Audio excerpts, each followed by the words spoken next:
আসসালামু আলাইকুম। আজকের এই রেসিপিটা আপনারা জীবনে একবার হলেও ট্রাই করবেন, সারা জীবন মনে রাখবেন। আর আজকে আমি বানাবো ডিম বালাচয়ের ভর্তা।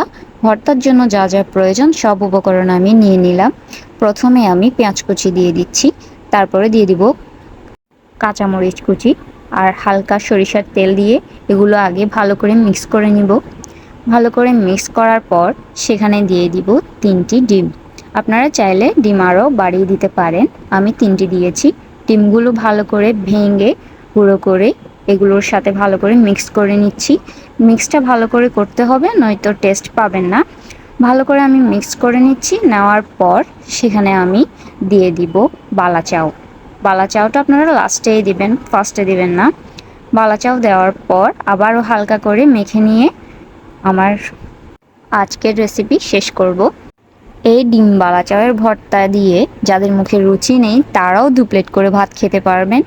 আর আমার এই ভিডিওটি যদি আপনাদের ভালো লাগে অবশ্যই আমার ফেসবুকে ফলো করে দিবেন আর ইউটিউবে সাবস্ক্রাইব করে দিবেন। সবাই ভালো থাকবেন, সুস্থ থাকবেন। আল্লাহ হাফেজ।